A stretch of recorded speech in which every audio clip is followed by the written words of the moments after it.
pour gauche 25, gauche 25, et droite 25 moins sur gauche 30, 25 moins sur gauche 30. On sort long 30 plus, 50 plus à la Grenelle. Bienvenue dans Champions 2002, numéro 1 de cette 9e saison. C'est la première émission de la saison et de l'année 2002. Et je peux vous le dire, après les péripéties de l'année dernière, nous sommes particulièrement heureux de vous retrouver fidèles au poste. Nous sommes dans le sud de la France pour le rallye de Monte-Carlo, première manche du championnat du monde des rallyes 2002. Au départ, une vingtaine de pilotes officiels représentant 7 constructeurs et puis aussi une trentaine de Super 1600 pour le championnat du monde junior. Au départ, 3 équipages belges rencontrés juste avant le départ. Téléintérim vous invite à vivre le mondial des rallyes. Cap sur Monte-Carlo.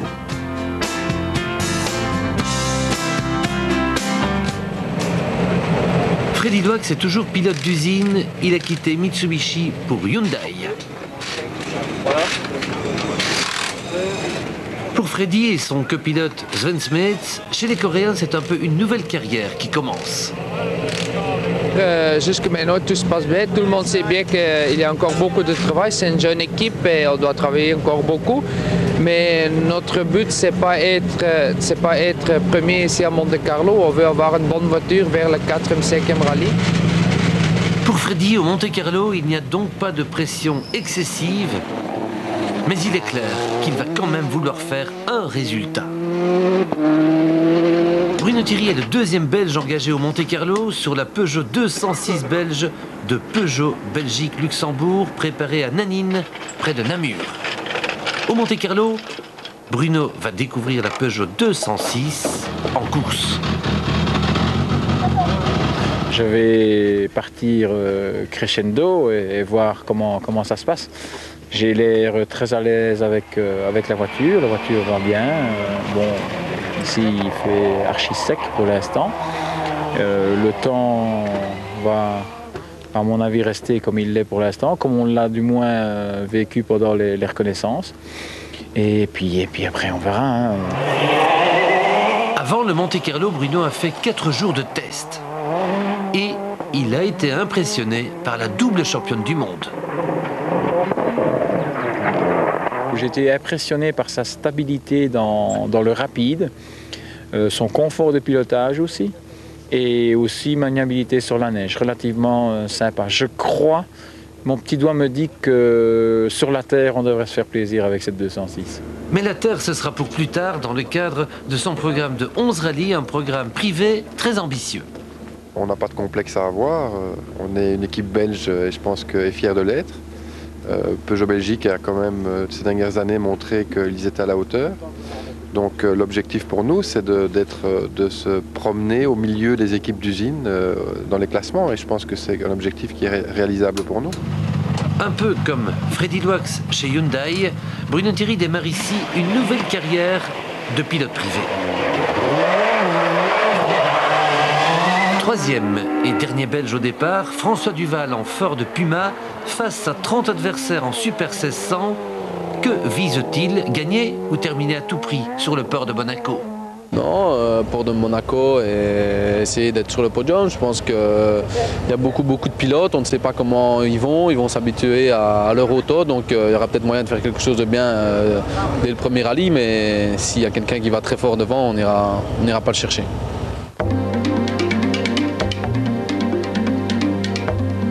Le Monte-Carlo 2002 réunit l'un des plus beaux plateaux jamais présentés en mondial.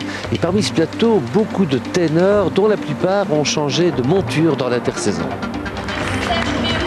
7 équipes d'usine, une vingtaine de pilotes et copilotes officiels, la plupart très ambitieux comme Richard Burns, fraîchement arrivé chez Peugeot.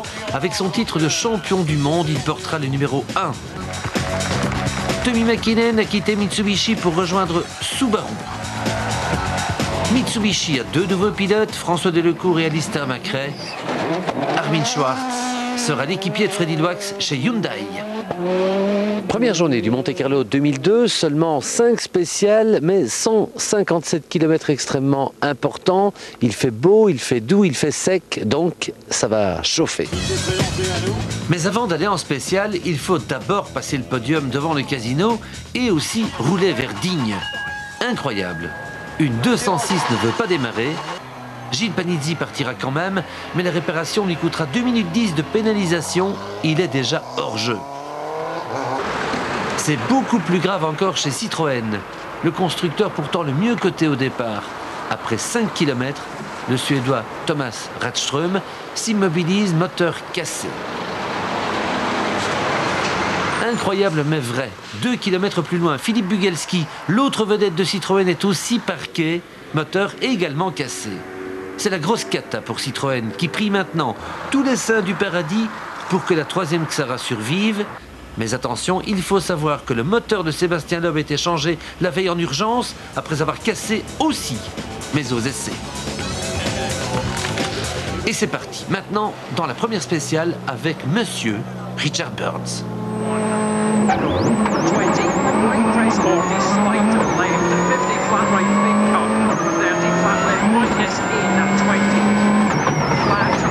Le champion du monde et la double championne du monde, c'est le binôme en principe idéal, imbattable.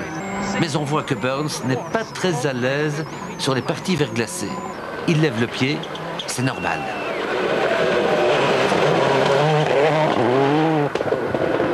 Sur le sec, par contre, il attaque et commet une grosse faute.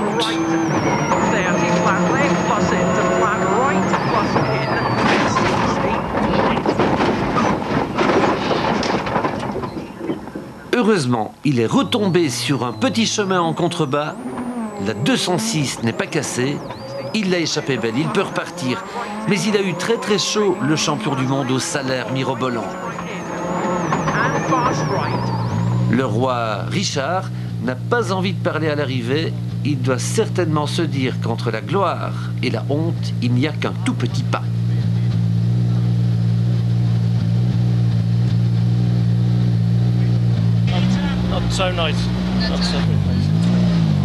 Burns vient de perdre 28 secondes. Il a été battu par Rovanperä, Delecourt et Gardemeister. Il a été battu aussi par Marcus Gronholm, tiens, son rival chez Peugeot. Freddy Loax est aussi plus rapide que Burns. Freddy signe le 7e temps. Il ne concède qu'une seconde à la Xara de Sébastien Loeb.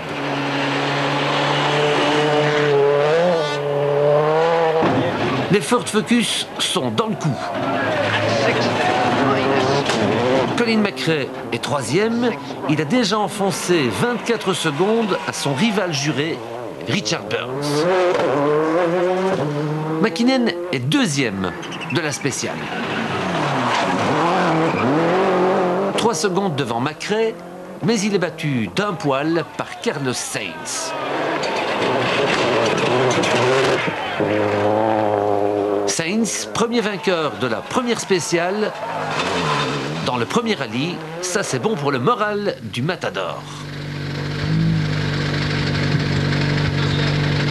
Par contre, le moral de Bruno Thierry prend un coup. Il ne fait que le 15e temps et il perd déjà une quarantaine de secondes. Ça, c'est pas normal.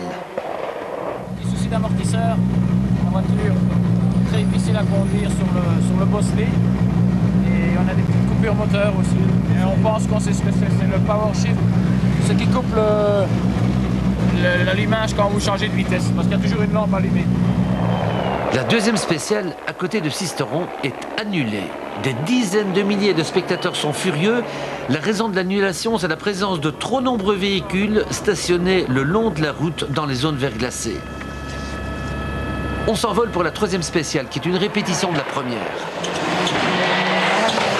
Burns ne fait que le 10e chrono. Il perd 36 secondes sur Solberg. C'est la fête chez Subaru, car Mäkinen, 2e, prend la tête du général. 3e meilleur temps, Colin McRae. Freddy Loax a bien roulé dans la première spéciale. Il veut confirmer, il roule vite.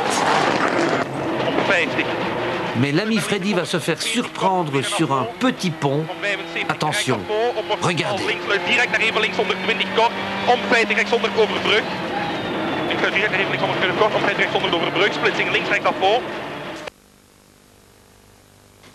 Le choc est violent. Le flanc gauche de la Hyundai est arraché.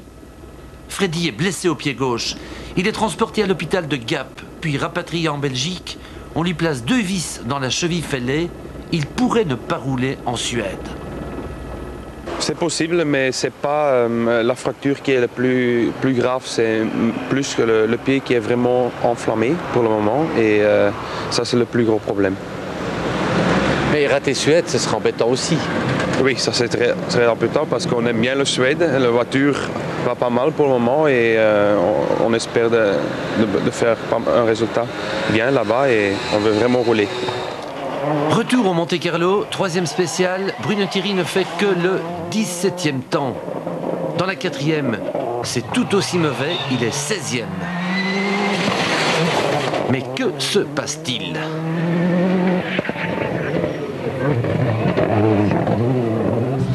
On a Lou dans le train arrière, elle est sur le bosselet, il y a quelque chose qui ne va pas. Elle dordine tout le temps comme ça, même en ligne droite. On pensait avoir trouvé tout à l'heure à l'assistance, mais... Sur les amortisseurs arrière? Non, pour moi, géométrie, il y a quelque chose qui n'est pas juste. Les amortisseurs, ça va, mais... Dans la 4e spéciale, Armin Schwartz, l'équipier de Freddy Loax, va éliminer la 2e Hyundai sur sortie de route. Dans cette spéciale de Sisteron, Macrae est aussi à 2 doigts d'y rester.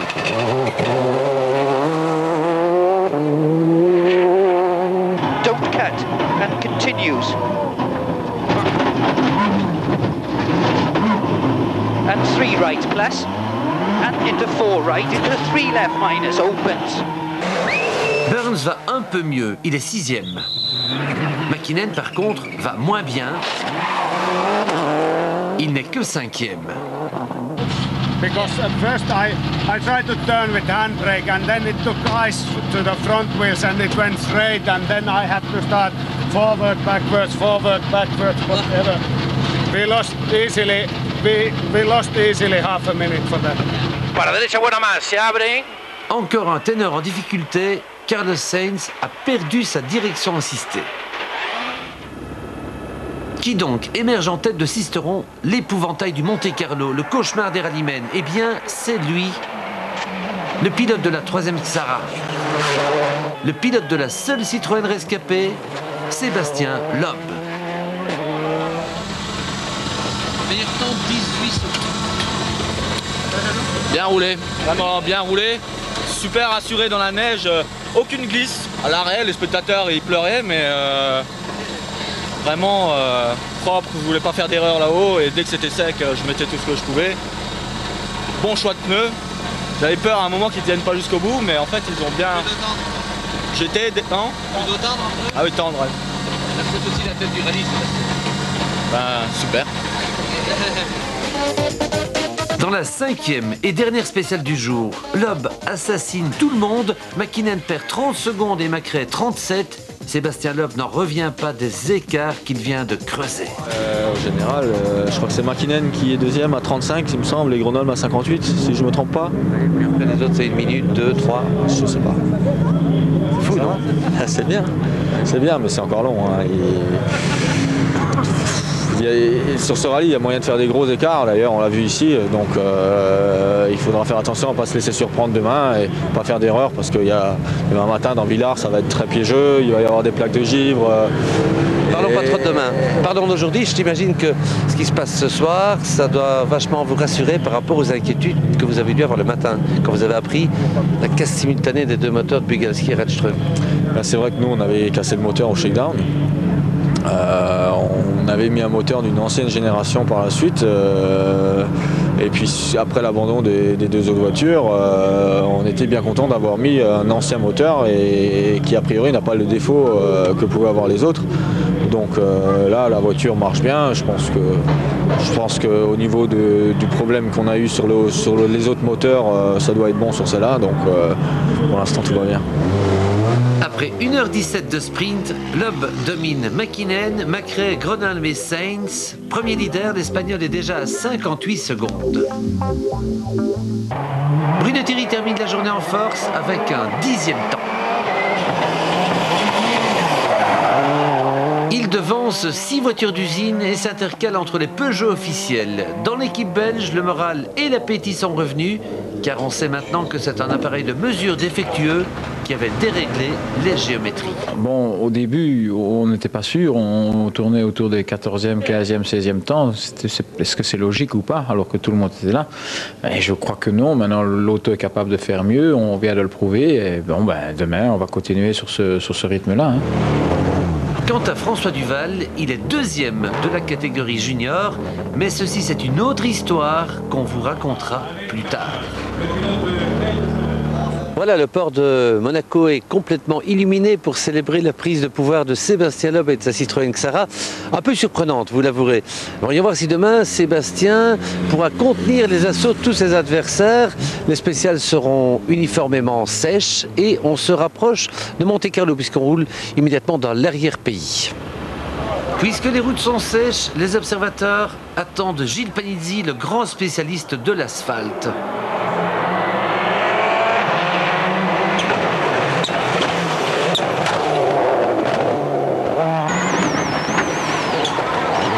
Mais Panizzi n'est pas dans le coup.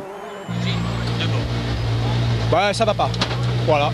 En un mot, ça suffira.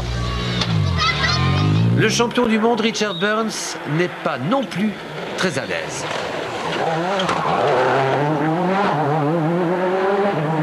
It's full ice in for 2 or 3 kilometers, so I just drove very carefully on that. The rest was fine, no problem, just learning. Okay? Yeah. C'est bon en Peugeot? C'est pour moi Peugeot. It is my Peugeot.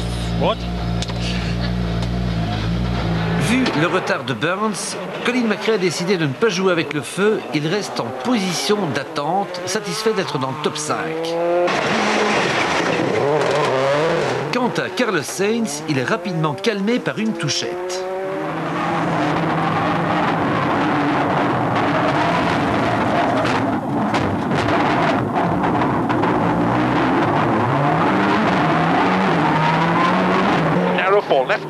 Le jeune Norvégien Solberg vient de faire le scratch dans la première spéciale, mais il sort dans la suivante.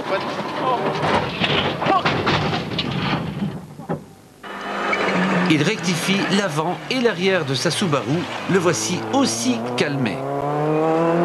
Un autre impétueux qui va recevoir la carte rouge, c'est le jeune Tchèque Kresta. Tenez-vous bien. Et maintenant, devinez où il s'est posé. Kresta remerciera longtemps l'ingénieur des télécommunications qui a décidé de fixer un poteau de téléphone dans ce virage-là. Finalement donc, Loeb n'a qu'un seul grand adversaire et c'est l'irréductible Mäkinen. Mais Mäkinen, qui se bat comme un fou, prend à peine une seconde à Loeb. Ouais, bah c'est... 9,50. J'ai pas cherché là. Hein. J'ai quand même bien roulé, mais j'ai pas voulu perdre trop de temps, mais j'ai pas voulu non plus essayer de faire un exploit là-dedans. Hein. Bruno Thierry est reparti ce matin avec pas mal d'ambition. Mais ça ne marche pas aussi bien qu'il le souhaite, et pourtant, Bruno se donne.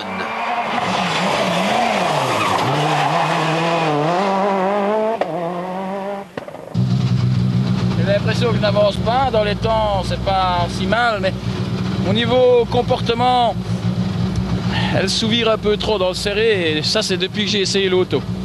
Faut qu'on trouve quelque chose de ce côté-là. Bruno réalise des chronos oscillant entre la 10e et la 14e position. Retour en tête, le duel entre Loeb et Mäkinen, voici Loeb.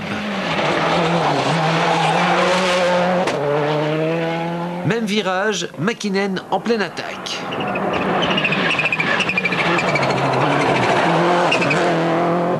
Mäkinen qui titille sa boîte de vitesse. Vasen täys 6, oikea täys miinus 120. Ja vasen ja pitkä oikea nopea varo kapea. Heti pitkä paha vasen Mais Sébastien Loeb est le meilleur.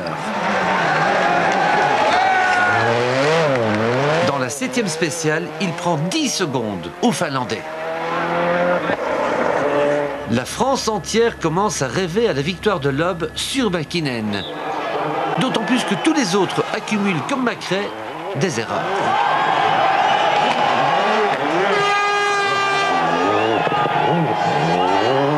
Répétition de l'intérieur.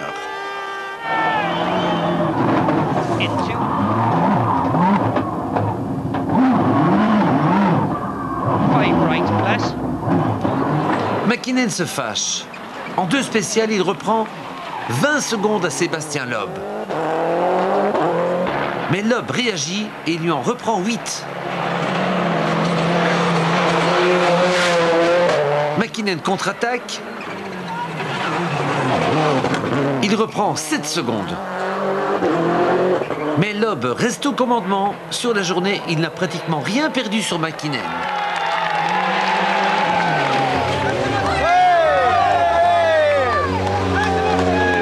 Et il rentre à nouveau en tête à Monaco. 28 secondes d'avance sur Mäkinen et plus de 2 minutes sur tous les autres. Sainz, Gronholm, Macrae, c'est du bonheur pour Loeb et pour son copilote monégasque, Daniel Elena. Est-ce que c'est la première fois dans l'histoire qu'un monégasque est en tête du rallye de son pays? Je crois.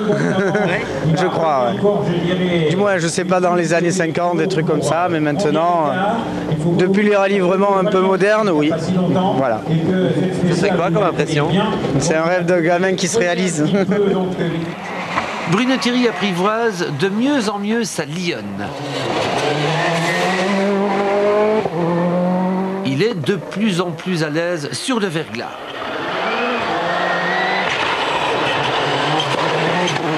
Et dans le Turini, il signe un 9e chrono absolu. Le voici 11e au général. Non, ça va mieux, mais il faut qu'on s'avère à rendre encore l'auto un peu plus efficace où elle ne l'est pas pour l'instant, notamment dans les virages lents qui sont humides et grains. Elle souvire un peu trop à mon goût et on pourrait la rendre un peu plus efficace de ce côté-là. Quant à François Duval, il est passé en tête de la catégorie junior. Une belle histoire à raconter plus tard. Début de cette 3e journée du rallye de Monte-Carlo, vous le savez, Sébastien Loeb repart en tête. Mais attention, ce matin, il était victime d'une pénalité, 2 minutes très lourde, qui risque de le perturber pour les 4 dernières spéciales. Sébastien Loeb contre tous les autres et aussi contre le règlement.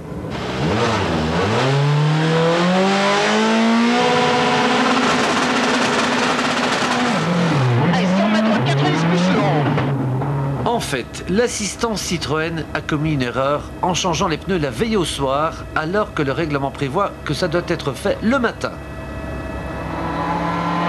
Et attention, panneau gauche frein léger humide pour 160 mètres, gauche surveille moins long, tard léger humide. Loeb est pénalisé de 2 minutes, mais Citroën fait appel, donc momentanément Loeb reste en tête. Cela dit, ce n'est pas sa seule frayeur de la matinée. Humide. Et 250 mètres, gauche en plus tôt humide. Papillon, combien de papillons moteur? Son moteur s'est arrêté en spécial, il perd 15 secondes, mais néanmoins il conserve la tête du général et Monaco approche dans le lointain. Mäkinen de son côté se dit persuadé que Loeb sera déclassé. Donc, il affirme qu'il lève le pied. Donc, entre ces deux-là, plus rien ne se passe.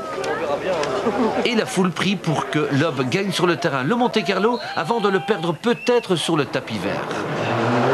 Pendant ce temps, Mr. Colin Macrae rebondit. En championnat du monde, le moindre point est capital et il s'offre par conséquent le scalp de Gronholm pour la 4e place. Mäkinen en termine. Cage, Lindström et Tommy se congratulent. Ils sont convaincus qu'ils gagneront tôt ou tard. Sébastien Loeb en termine lui aussi. Daniel, Elena et Séba se congratulent. Ils sont convaincus, eux aussi, qu'ils ont gagné.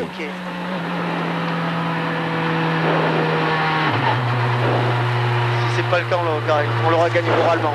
Hein? Bah, je crois qu'on a gagné, Sébastien, bravo. Merci. Gagné ou pas gagné? Bah, pour moi, de toute façon, gagné. Maintenant, on verra bien ce que sera la décision, mais pour nous et pour les autres pilotes aussi, je pense, le rallye, c'est dans les spéciales que ça se passe. Et puis, dans les spéciales, on a gagné. Peut-être qu'on va avoir des pénalités, on n'en sait rien pour l'instant, rien n'est fait. Mais bon, quoi qu'il en soit, pour moi, de toute façon, j'ai gagné le rallye. Loeb gagne le Monte-Carlo, la deuxième grande victoire mondiale de Citroën. La première cette année, la première grande victoire de Loeb. Après pratiquement 4 heures de sprint fou, Loeb a placé Mäkinen à 45 secondes et tous les autres à plus de 2 minutes. Bruno Thierry termine premier belge, évidemment. Mais il est surtout premier privé et 11e du classement général final. Avec Stéphane Prévost et la 206 belge, il précède 3 voitures d'usine. Ça, c'est ce qu'on appelle un chouette résultat. Une équipe qu'on devait découvrir, une voiture surtout que je devais découvrir. Donc on a commencé crescendo. On n'a pas arrêté d'améliorer nos performances par rapport, je veux dire, aux autres Peugeot officiels. Donc on a vraiment parfois réduit l'écart en dessous d'une demi-seconde au kilomètre, ce qui est inespéré puisque c'était le cas l'année passée. Donc pour nous, c'était très bien. Vainqueur du challenge Prince Albert de Monaco, coupe de son Altesse le Prince. François Duval, lui aussi a encore progressé. Il reçoit les félicitations du Prince Albert de Monaco pour avoir gagné le classement junior. Une très belle histoire à vous raconter en détail très bientôt. Michel Boéry, président de l'Automobile Club de Monaco.